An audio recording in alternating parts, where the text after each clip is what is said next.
Magic ವಿಶೇಷ ಕಾರ್ಯಕ್ರಮಕ್ಕೆ ಸ್ವಾಗತ. ನಾನು ನಿಶಾ. ಹೊಗೆ ಮುಕ್ತ ಭಾರತಕ್ಕೆ ರೆಡಿಯಾಗಿದೆ ಆ ಮೆಷಿನ್. ಗ್ರಾಮೀಣ ಭಾರತಕ್ಕೆ ಕರ್ನಾಟಕದಿಂದ ದೊಡ್ಡ ಕೊಡುಗೆ. ಕಟ್ಟಿಗೆಯಿಂದ ಹೊಗೆ ಮುಕ್ತ ಅಡುಗೆ ಮಾಡೋಕೆ ಸಾಧ್ಯ. ಯಾವುದು ಆ ಮೆಷಿನ್? ಏನದರ ಸ್ಪೆಷಾಲಿಟಿಗಳು? ಇದೇ ಹೊತ್ತಿನ ವಿಶೇಷ ಹೊಗೆ ಮುಕ್ತ ಮ್ಯಾಜಿಕ್.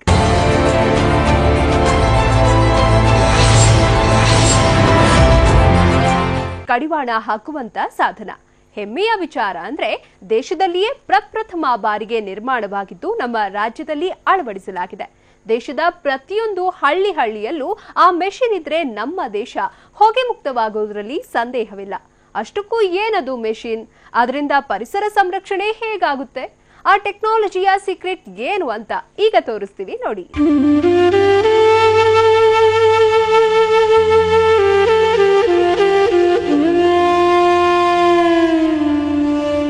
ಬೆಳಗಾವಿ ಜಿಲ್ಲೆಯ ಹುಕ್ಕೇರಿ ತಾಲೂಕಿನ ನಿಡಸೋಸಿ ಗ್ರಾಮದಲ್ಲಿರೋ ದುರದುಂಡೇಶ್ವರ ಸಿದ್ಧ ಸಂಸ್ಥಾನ ಈ ಭಾಗದ ಅತಿದೊಡ್ಡ ಮಠ.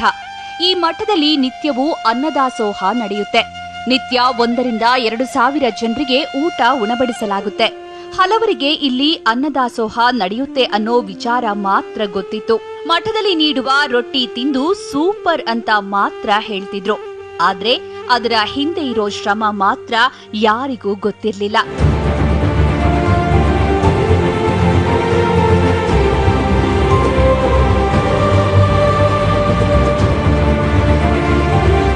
ಇಲ್ಲಿ ರೊಟ್ಟಿ ಮಾಡಲು ಮಹಿಳೆಯರಿದ್ದಾರೆ. ಈ ಮಹಿಳೆಯರು ಹೊಗೆ ಹೊರಸೂಸುವ ಒಲೆಯ ಮುಂದೆ ಕುಳಿತುಕೊಂಡು ರೊಟ್ಟಿ ಮಾಡಬೇಕಿತ್ತು. ನಿಜಕ್ಕೂ ಅದೊಂದು ತ್ರಾಸದ ಕೆಲಸ ಮತ್ತು ಅನಾರೋಗ್ಯ ಆಮಂತ್ರಣ ನೀಡುವ ಕೆಲಸವೂ ಹೌದು. ಜೊತೆಗೆ ವಾಯು ಮಾಲಿನ್ಯವನ್ನ ದುಪ್ಪಟ್ಟು ಮಾಡುವ ಅಡುಗೆ ಪ್ರಕ್ರಿಯೆಯೂ ಹೌದು. ಆದ್ರೀಗ ಈ ಮಠದಲ್ಲಿ ಈ ಚಿತ್ರಣ ಸಂಪೂರ್ಣವಾಗಿ ಬದಲಾಗಿದೆ. ಇಲ್ಲೊಂದು ಮ್ಯಾಜಿಕ್ ಆಗ್ಬಿಟ್ಟಿದೆ.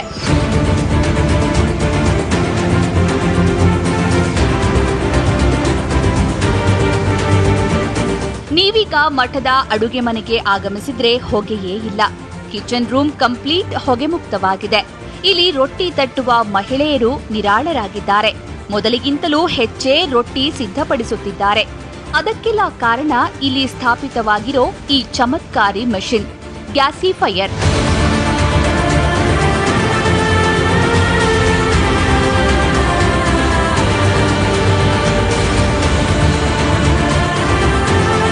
ಈ ಗ್ಯಾಸಿಫೈಯರ್ನಿಂದ ಮಠದ ಅಡುಗೆ ಮನೆ ಹೊಗೆ ಮುಕ್ತವಾಗಿದೆ. ಅನಾರೋಗ್ಯಕ್ಕೆ ತುತ್ತಾಗುವ ಸಾಧ್ಯತೆ ಈಗ ಸಾಧ್ಯವೇ ಇಲ್ಲ. ರಾಶಿ ಕಟ್ಟಿಗೆಯನ್ನು ಬಳಸುವ ಅಗತ್ಯವೂ ಈಗಿಲ್ಲ. ಇದೆಲ್ಲ ಸಾಧ್ಯವಾಗಿರೋದು ಈ ಗ್ಯಾಸಿಫೈಯರ್ ಮೆಷಿನ್ನಿಂದ ಅನ್ನೋದೇ ಇಂಟ್ರೆಸ್ಟಿಂಗ್. ಹೌದು, ಕಳೆದ ಮಹಾಶಿವರಾತ್ರಿಯಂದು ಅಳವಡಿಸಿರುವ ಈ ಮೆಷಿನ್ನಿಂದ ಬದಲಾವಣೆಯಾಗಿದೆ. ನಮ್ಮ ಹೆಣ್ಮಕ್ಳಿಗೆ ಬಹಳ ಕಟ್ಟಿಗೆ ಉರಿಯೋದು, ನಮಗೂ ಕಟ್ಟಿಗೆ ಹೆಚ್ಚಿಗೆ ಉರುವಲು ಸಿಗ್ತಾ ಇಲ್ಲ. ಭಾಳ ಸಮಸ್ಯೆ ಅದು. ಇದು ಮತ್ತು ಇದೆಲ್ಲ ಬಾದ್ರೆ ಭಾಳ ಚಲೋ ಆಗುತ್ತೆ ಅಂತ ಹೆಣ್ಮಕ್ಳಿಗೆ ಒಲೆಯನ್ನು ಯಾವ ರೀತಿ ಮಾಡಬೇಕು ಅಂತ ಮತ್ತು ಅವರೇ ಅದಕ್ಕೆಲ್ಲ ಐಡಿಯಾ ಕೊಟ್ಟರು. ಮತ್ತು ಅವ್ರ ಶಿಷ್ಯರೇ ಇಲ್ಲೇ ನಮ್ಮ ನಿಡಸೋಸಿ ಒಳಗೆ ಅದು ಒಲೆ ತಯಾರು ಮಾಡಿರೋ ಒಂದು ಕಚ್ಚಾ ಒಲೆ, ಅದು ಸಕ್ಸಸ್ ಆಗ್ತಿಲ್ಲ. ಈಗ ಹೆಣ್ಮಕ್ಳಿಗೂ ಬಹಳ ಖುಷಿಯಾಗಿದೆ, ಜನರಿಗೂ ಬಹಳ ಖುಷಿಯಾಗಿದೆ, ಮಠಕ್ಕೂ ಉಳಿತಾಯ ಆಗಿದೆ. ಅಂದಹಾಗೆ ಇಲ್ಲೊಂದು ಬಹುಮುಖ್ಯವಾದ ವಿಷಯವನ್ನ ನಿಮಗೆ ಹೇಳಲೇಬೇಕು. ಅದೇನೆಂದ್ರೆ ನಮ್ಮ ದೇಶದಲ್ಲಿಯೇ ಮೊಟ್ಟ ಮೊದಲ ಬಾರಿ ಗ್ಯಾಸಿಫೈಯರ್ ಟೆಕ್ನಾಲಜಿಯ ಸಹಾಯದಿಂದ ದೊಡ್ಡ ಮಟ್ಟದಲ್ಲಿ ಅಡುಗೆ ತಯಾರಿಸಲಾಗ್ತಿದೆ. ದೇಶದಲ್ಲಿ ಈ ಮಷಿನ್ ಅಳವಡಿಸಿಕೊಂಡ ಪ್ರಥಮ ಮಠ ನಿಡಸೋಸಿ ಅಂತ ಹೇಳಲಾಗ್ತಿದೆ. ಕಳೆದ ಹಲವು ವರ್ಷಗಳಿಂದ ಅಲ್ಲೊಂದಿಷ್ಟು ಇಲ್ಲೊಂದಿಷ್ಟು ಡೊಮೆಸ್ಟಿಕ್ ಆಗಿ ಗ್ಯಾಸಿಫೈಯರ್ ತಂತ್ರಜ್ಞಾನದ ಒಲೆಗಳಲ್ಲಿ ಅಡುಗೆ ಮಾಡಲಾಗ್ತಿತ್ತು. ಆದ್ರೆ ಇಷ್ಟೊಂದು ದೊಡ್ಡ ಪ್ರಮಾಣದಲ್ಲಿ ಗ್ಯಾಸಿಫೈಯರ್ ತಂತ್ರಜ್ಞಾನದ ಬಳಕೆ ಮಾಡಿರೋದು ಈ ಮಠದಲ್ಲಿಯೇ ಮೊದಲು. ವಿಜಯಪುರ ಮೂಲದ ಸಿಎಂ ಶಿವಯೋಗಿ ಮಠ ಹಾಗೂ ಉಮೇಶ ಕುಲಕರ್ಣಿ ಎಂಬ ಸ್ನೇಹಿತರು ಆವಿಷ್ಕರಿಸಿದ ಯಂತ್ರವೇ ಗ್ಯಾಸಿಫೈಯರ್. ಮುಂಚೆ ಕಟ್ಟಿಗೆ ಸುಡುವಾಗ ಎಲ್ಲ ಕಾರ್ಬನ್ ಹೊರಗೆ ಹೋಗ್ತಾ ಇತ್ತು. ಎಲ್ಲಿ ನೋಡಿದರೆ ಕಪ್ಪು. ನಾವು ಹೇಳ್ತಾ ಇದ್ದೇವೆ ಪೊಲ್ಯೂಷನು ಕಡಿಮೆ ಮಾಡಲಿಕ್ಕೆ ನೋಡ್ತಾ ಇದ್ದೇವೆ. ಇದರಲ್ಲಿ ಯಾವುದೂ ಪೊಲ್ಯೂಷನ್ ಹೋಗೋದಿಲ್ಲ. ಒಳಗಡೆನೇ ಇದು ಒಂದು ಕೆಮಿಕಲ್ ರಿಯಾಕ್ಷನ್ ಆಗುತ್ತೆ. ಆ ರಿಯಾಕ್ಷನಿಂದ ಗ್ಯಾಸ್ ನಾವು ಫಿಲ್ಟರ್ ಥ್ರೂ ತಗೋತೇವೆ. ಏನು ಪ್ರೆಷರ್ ಇಲ್ಲ ಇದರಲ್ಲಿ, ಪ್ರೆಷರ್ ಮಾಡೋದೇನೇ ಇಲ್ಲ. ಹೇಗೆ ತಯಾರಾಗುತ್ತೆ ಅದೇ ಲೋ ಪ್ರೆಷರ್ನಲ್ಲೇ ನಾವು ಗ್ಯಾಸ್ ಸಪ್ಲೈ ಮಾಡ್ತೇವೆ ಪೈಪ್ ಥ್ರೂ. ಇತ್ತೀಚಿನ ದಿನಗಳಲ್ಲಿ ನೈಸರ್ಗಿಕ ವಿಕೋಪ ಹಾಗೂ ಪರಿಸರ ಮಾಲಿನ್ಯ ಹೆಚ್ಚಳವಾಗ್ತಿದೆ. ವಾಯು ಮಾಲಿನ್ಯ, ಆಮ್ಲ ಮಳೆ, ತಾಪಮಾನ ಹೆಚ್ಚಳದಿಂದಾಗಿ ನಿಸರ್ಗದಲ್ಲಿ ಅಸಮತೋಲನ ಹೆಚ್ಚಳವಾಗ್ತಿದೆ. ಇದಕ್ಕೆ ಪ್ರಕೃತಿಗೆ ವಿರುದ್ಧವಾದ ಆವಿಷ್ಕಾರಗಳೇ ಕಾರಣ ಅನ್ನೋದ್ರಲ್ಲಿ ಯಾವುದೇ ಸಂದೇಹವಿಲ್ಲ. ಆದ್ರೆ ನಿಸರ್ಗದ ಮೇಲೆ ನೆಗೆಟಿವ್ ಪರಿಣಾಮ ಬೀರದ ಸುಲಭವಾಗಿ ಸಿಗುವ ಸಂಪನ್ಮೂಲಗಳನ್ನ ಬಳಸಿಕೊಂಡು ಅಡುಗೆ ಅನಿಲ ತಯಾರಿಸುವ ಅಗತ್ಯತೆ ಇದೆ. ಆ ನಿಟ್ಟಿನಲ್ಲಿ ಆವಿಷ್ಕಾರವಾದ ತಂತ್ರಜ್ಞಾನವೇ gasifier.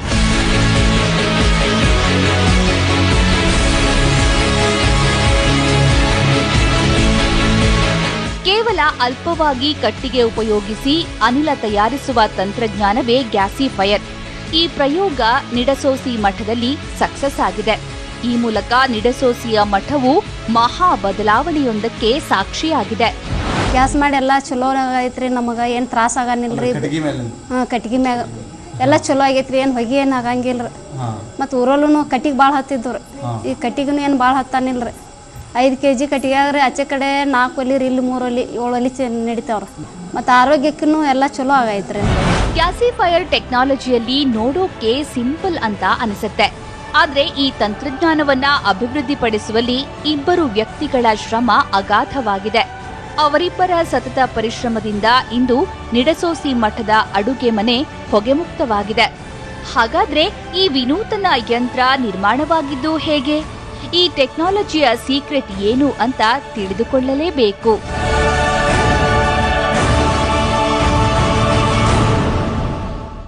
Gasifier technology world war II ಸಮಯದಲ್ಲಿ ಆವಿಷ್ಕಾರವಾದದ್ದು. ಆದರೆ ಆ ತಂತ್ರಜ್ಞಾನವನ್ನ ಜಾರಿಗೆ ತರಲು ಸಾಕಷ್ಟು ತಾಂತ್ರಿಕ ದೋಷಗಳಿದ್ವು. ಆ ಎಲ್ಲಾ ದೋಷಗಳನ್ನ ಸರಿಪಡಿಸಿ ಕಮ್ಯುನಿಟಿ ಲೆವೆಲ್ನಲ್ಲಿ ಅಳವಡಿಸಿದ ಕೀರ್ತಿ ಆ 2 ಸ್ನೇಹಿತರಿಗೆ ಸಲ್ಲಬೇಕು. ಹಾಗಾದ್ರೆ ಆ ಸ್ನೇಹಿತರು ಈ ತಂತ್ರಜ್ಞಾನ ಅಭಿವೃದ್ಧಿ ಪಡಿಸಿದ್ದು ಹೇಗೆ ಅನ್ನೋ ಸ್ಟೋರಿ ಇಲ್ಲಿದೆ ನೋಡಿ.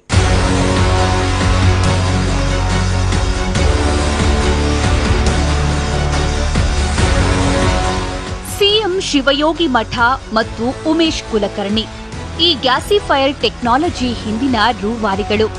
ಈ ಯಂತ್ರ ಇವರಿಬ್ಬರ ಕನಸಿನ ಕೂಸು. ಈ ಸ್ನೇಹಿತರಿಂದಲೇ ಈ ಗ್ಯಾಸಿಫೈಯರ್ ಟೆಕ್ನಾಲಜಿ ಸಕ್ಸಸ್ ಆಗಿದೆ.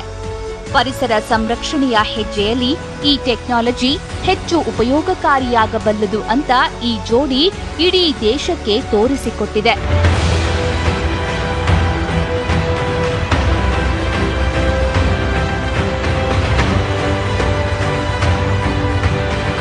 ನಿಮಗ್ ಗೊತ್ತಾ, ಇವರಿಬ್ರು ಕಳೆದ 7 ವರ್ಷಗಳಿಂದ ಗ್ಯಾಸಿಫೈಯರ್ ಟೆಕ್ನಾಲಜಿ ಮೇಲೆ ವರ್ಕ್ ಮಾಡಿದ್ರು.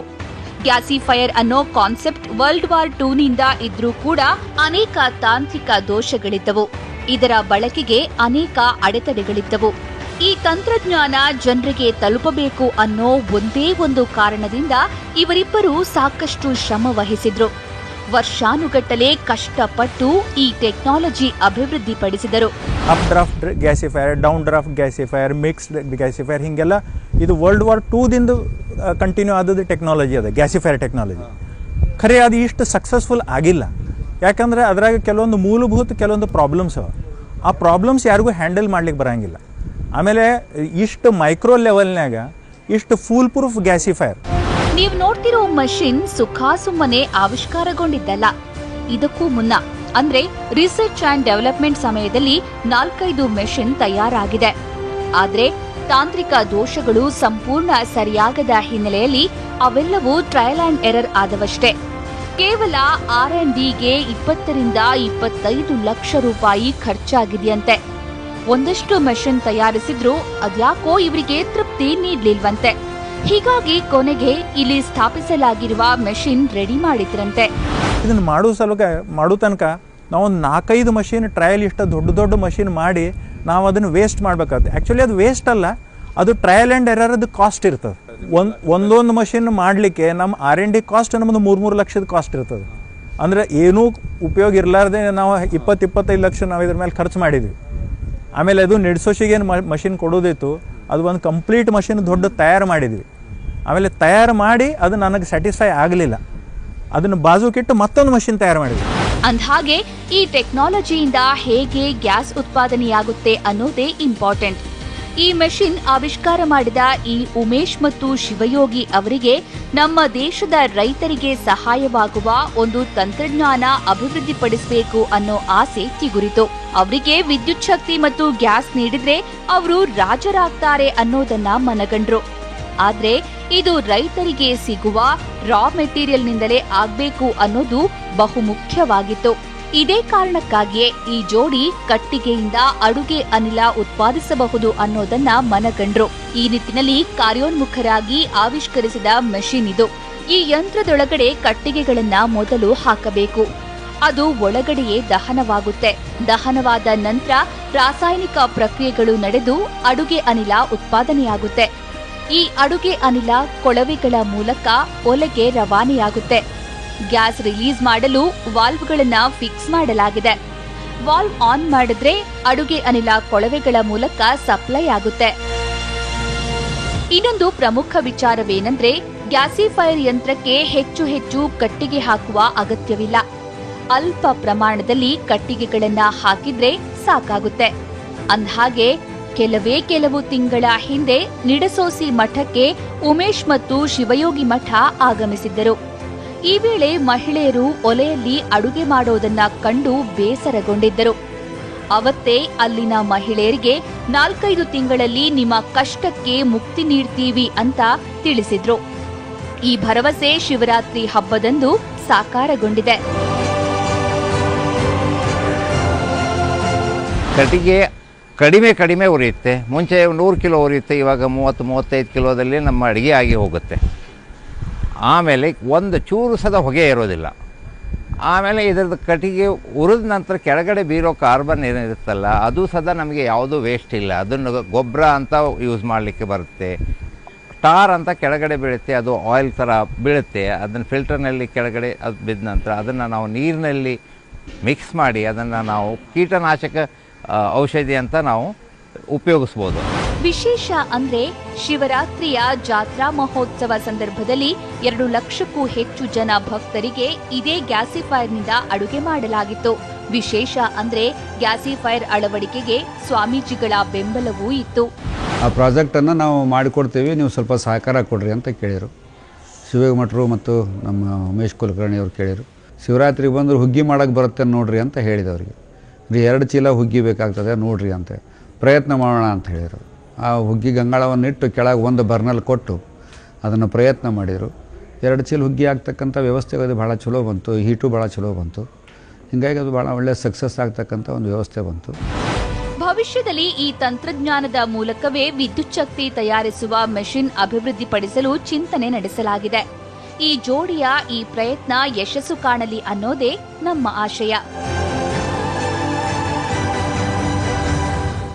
ಹೊಗೆ ಮುಕ್ತ ಹಾಗೂ ಪರಿಸರ ಸಂರಕ್ಷಣೆಯ ದೃಷ್ಟಿಯಿಂದ ಈ ತಂತ್ರಜ್ಞಾನ ಅತ್ಯಂತ ಉಪಯೋಗಕಾರಿ. ಈ ತಂತ್ರಜ್ಞಾನ ದೇಶದ ಎಲ್ಲೆಡೆಯೂ ಸಿಗುವಂತಾಗಬೇಕು. ಇದು ಈ ಹೊತ್ತಿನ ವಿಶೇಷ. ನಿರಂತರ ಸುದ್ದಿಗಾಗಿ ನೋಡ್ತಾ ಇರಿ TV9.